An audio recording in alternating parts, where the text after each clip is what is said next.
Hello dear students. Trigonometry की short solving techniques में हमारा आज का टॉपिक है सप्लीमेंट्री एंगल्स। सप्लीमेंट्री एंगल्स क्या होते हैं?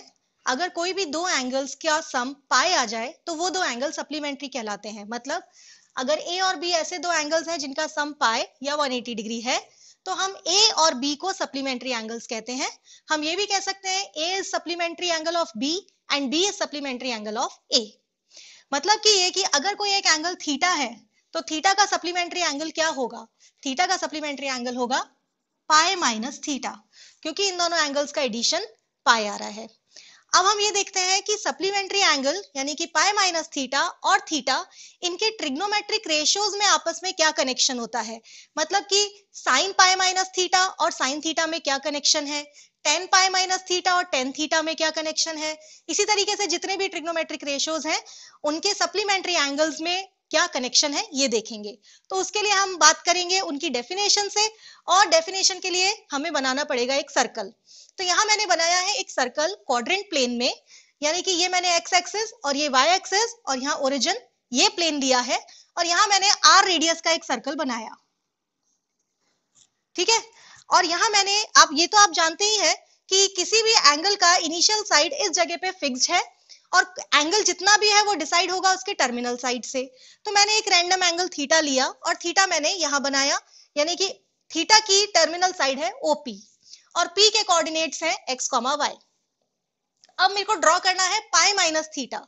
तो पाई माइनस थीटा ड्रॉ करने के लिए मैं एक सेम ये एंगल थीटा इतने ही मेजरमेंट का यहां ड्रॉ कर दूं। ठीक है, तो अगर ये थीटा है, मान लेते हैं कि ये लाइन सर्कल को मिलती है क्यू पे, तो सोचिए ये इनिशियल साइड यहां से यहां तक का एंगल पाई माइनस थीटा होगा ना, क्योंकि पूरा पाई है उसमें से इतना हिस्सा थीटा है, तो पाई में से थीटा हटा दीजिए तो ये पूरा एंगल होगा पाई माइनस थीटा। ठीक है, अब बात करते हैं कि ये जो क्यू पॉइंट है इसके कोऑर्डिनेट्स क्या होंगे। ये हम कैसे सोच सकते हैं? देखिए P से मैंने यहाँ एक्स एक्सिस पे एक परपेंडिकुलर डाला और Q से भी मैंने एक्स एक्सिस पे एक परपेंडिकुलर डाला। P से जो परपेंडिकुलर डाला है सपोज उसे M कह देते हैं और Q से जो डाला है उसे N कह देते हैं। ठीक है, अब देखिए ये जो OPM ये ट्राइंगल और OQN ये ट्राइंगल, ये दो ट्राइंगल कॉन्ग्रुएंट है। देखिए यहाँ दोनों एंगल थीटा सेम है, यहाँ 90 डिग्री है, तो ये दोनों ट्राइंगल्स कॉन्ग्रुएंट है, प्लस ये रेडियस है सर्कल का, ये भी रेडियस है। तो इस वजह से ये डिस्टेंस यानी कि O से M तक की डिस्टेंस इस कोऑर्डिनेट से आपको दिख रही है कि x है, तो O से N भी x होगी क्योंकि congruent parts of congruent triangle से, तो ये डिस्टेंस भी x आ जाएगी। और इसी तरीके से PM ये y है, ये आप कोऑर्डिनेट को देख के कह सकते हैं ना, तो यहां से QN भी y होगा। तो अगर ये x और ये y है तो हम Q का कोऑर्डिनेट लिख सकते हैं ना minus x comma y. Minus x इसलिए क्योंकि हम सेकंड क्वाड्रेंट में और यहाँ पर एक्स एक्सिस का नेगेटिव साइड है, तो इसका कोऑर्डिनेट आ गया माइनस एक्स कॉमा वाई। ठीक है, अब बात करते हैं ट्रिग्नोमेट्रिक रेशियोज की। तो ट्रिग्नोमेट्रिक रेशियोज की जो डेफिनेशन है वो सर्कल से ही हम लिखते हैं। जैसे अगर हमें लिखना है साइन पाई माइनस थीटा, तो साइन पाई माइनस थीटा लिखने का क्या तरीका होगा? आप इस सर्कल पे सबसे पहले ढूंढिए पाई माइनस थीटा का टर्मिनल साइड कहाँ आ रहा है। तो देखिए पाई माइनस थीटा ये एंगल आपने ड्रॉ किया और इसका टर्मिनल साइड है OQ। अब याद कीजिए साइन की डेफिनेशन क्या होती है?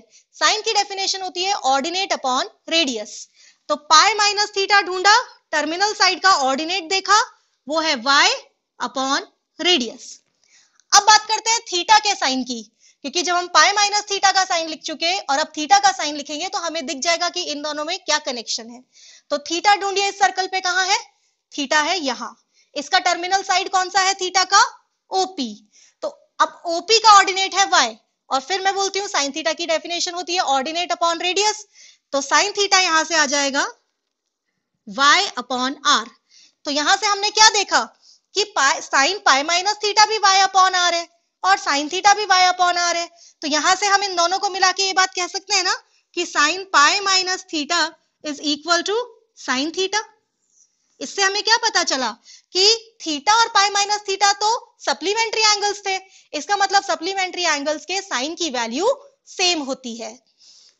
ठीक है, इसका मतलब ये हुआ कि अगर साइन 30 डिग्री की कोई वैल्यू है तो वही वैल्यू साइन 30 डिग्री के सप्लीमेंट्री यानी कि 150 डिग्री की वैल्यू होगी। या आप इसको रेडियन में भी कह सकते हैं कि अगर साइन π/8 की कोई वैल्यू आती है तो वही वैल्यू साइन π/8 का सप्लीमेंट्री यानी 7π/8 की होगी। बिल्कुल इसी तरीके से हम कोसेक के बारे में भी बात कर सकते हैं, क्योंकि कोसेक पाई माइनस थीटा आ जाएगा r/y और कोसेक थीटा आ जाएगा r/y, यानी वो भी सेम होंगे। तो बिल्कुल जो बात हमने साइन के लिए लिखी है वही हम कोसेक के लिए भी बोल सकते हैं।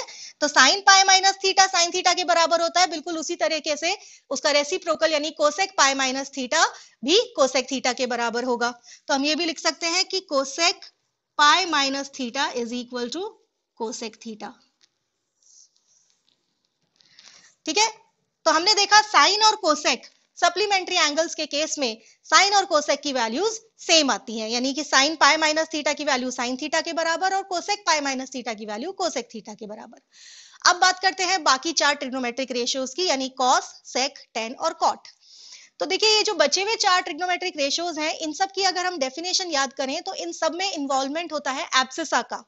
जैसे कॉस की डेफिनेशन होती है एब्सिसा अपॉन रेडियस, टेन की डेफिनेशन होती है ऑर्डिनेट अपॉन एब्सिसा, यानी इन सब में एब्सिसा आ जाता है। तो देखिए जब आप सप्लीमेंट्री एंगल के टैन, कॉट इन सब की बात कर रहे होंगे तो देखिए पाई माइनस थीटा यहाँ है और उसका टर्मिनल साइड है OQ और इसका एब्सिसा है नेगेटिव, जबकि थीटा का एब्सिसा है x पॉजिटिव, यानी कि हमें थोड़ा आइडिया लग रहा है यहाँ से कि इसमें एक माइनस का डिफरेंस आ सकता है। देखिए एक बार करके देखते हैं। जैसे अगर आपको लिखना है cos पाई माइनस थीटा, तो सर्कल पे ढूंढिए पाई माइनस थीटा कहाँ है, यहाँ, उसका टर्मिनल साइड क्या है OQ और डेफिनेशन क्या होती है cos की डेफिनेशन होती है एब्सिसा अपॉन रेडियस, तो इसका एब्सिसा तो माइनस x है, तो cos पाई माइनस थीटा होगा माइनस x अपॉन r। अब cos थीटा देखते हैं, तो cos थीटा के लिए थीटा ढूंढो सर्कल पे, थीटा ये रहा, कहाँ आ रही है इसकी टर्मिनल साइड OP और उसका एब्सिसा क्या है x और cos थीटा की डेफिनेशन होती है एब्सिसा अपॉन रेडियस, तो cos थीटा आ रहा है x अपॉन r। तो यहां से आपको दिखा ना कि cos पाई माइनस थीटा है माइनस x अपॉन r, जबकि cos थीटा है x अपॉन r। तो इन दोनों से हम ये कह सकते हैं ना कि cos पाई माइनस थीटा क्या आया, माइनस टाइम्स cos थीटा। ठीक है, इसका मतलब सप्लीमेंट्री एंगल्स की अगर हम cos की बात करें तो उनमें एक माइनस साइन का डिफरेंस आ जाता है। यहीं से हम सेक भी कह सकते हैं, आप यहां से सेक पाई माइनस थीटा लिखोगे तो वो माइनस r अपॉन x आ जाएगा, क्योंकि सेक की डेफिनेशन होती है रेडियस अपॉन एब्सिसा, जबकि आप इस डायग्राम से सेक थीटा लिखोगे तो वो r अपॉन x आ जाएगा। बिल्कुल इसी तरीके से उसमें भी एक माइनस का डिफरेंस आएगा, तो sec pi minus theta will be equal to minus sec theta. ठीक है, अब बात करते हैं टेन और कॉट की। तो टेन पाई माइनस थीटा, फिर वही, अगर हमें किसी एंगल का टेन लेना है तो पहले उस एंगल को सर्कल पे ढूंढिए कहाँ है, तो पाई माइनस थीटा यहां आकर रुकता है, इसका टर्मिनल साइड है OQ और टेन की डेफिनेशन होती है ऑर्डिनेट अपॉन एब्सिसा, तो OQ का ऑर्डिनेट अपॉन एब्सिसा देखिए, तो OQ का मतलब Q का ऑर्डिनेट है y और एब्सिसा है माइनस x, तो इसके टेन की वैल्यू होगी y अपॉन माइनस x, यानी माइनस y अपॉन x बोल सकते हैं ना उसको।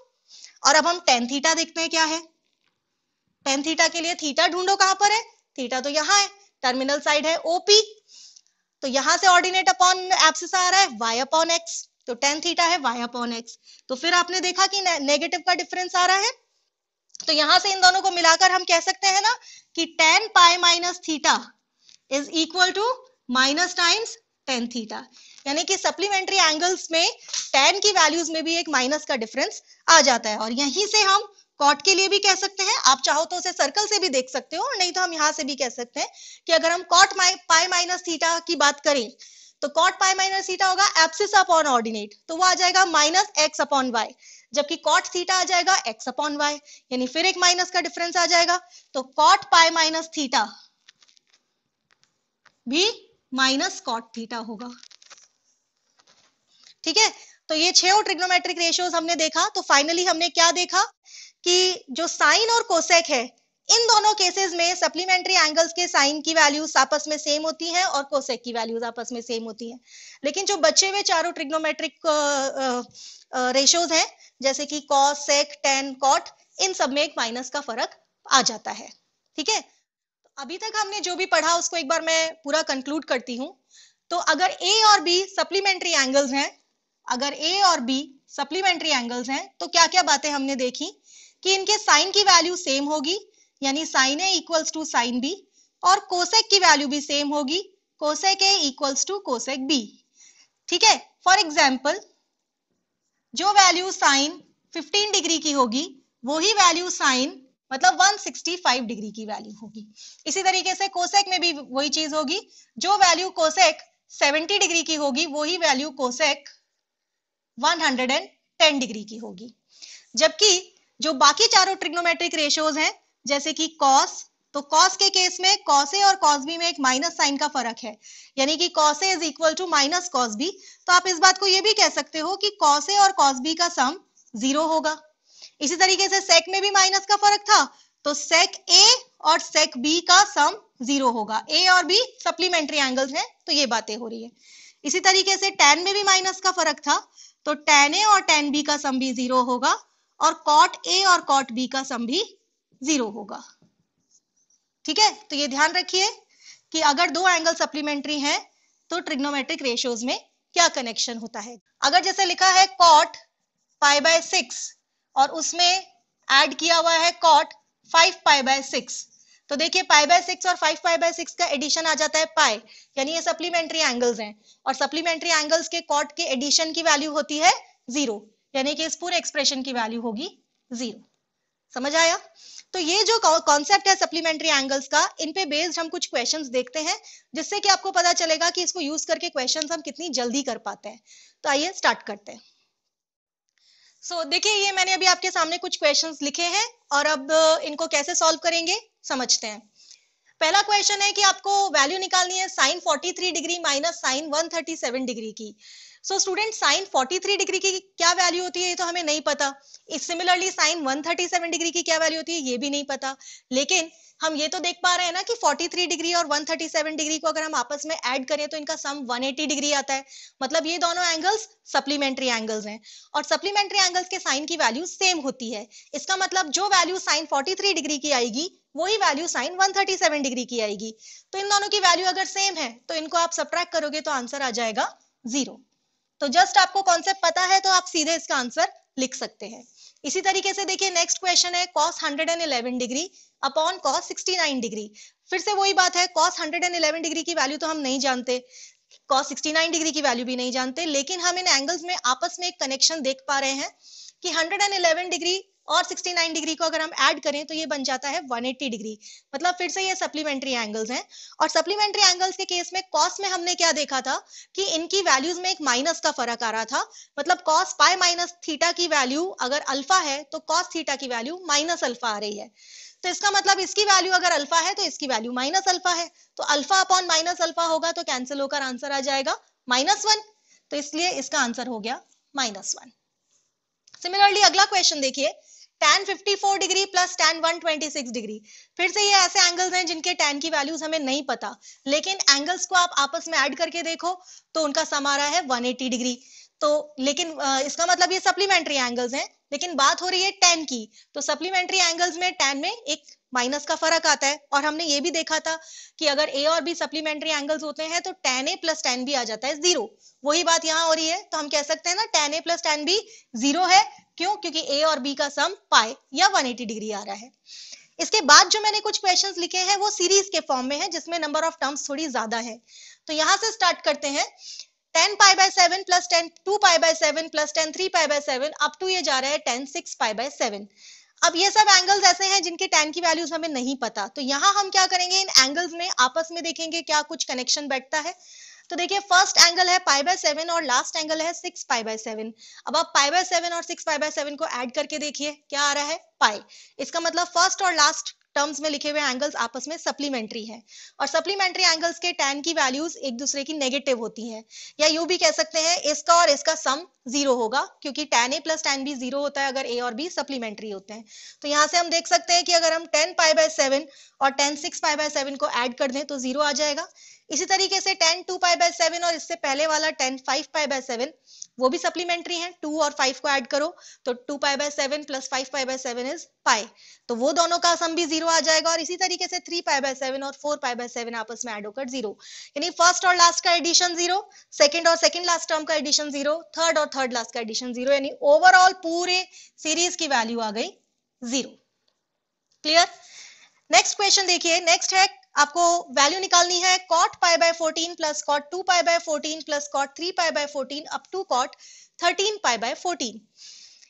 यहाँ पे टोटल नंबर ऑफ टर्म्स हैं 13, मतलब कि ऑड नंबर ऑफ टर्म्स है। अब देखिए यहाँ क्या हो रहा है, फिर से वही चीज, अगर आप फर्स्ट और लास्ट एंगल को आपस में ऐड करके देखते हो तो सम आता है पाई, पाई बाय 14 और 13 पाई बाय 14, यानी सप्लीमेंट्री एंगल्स हैं।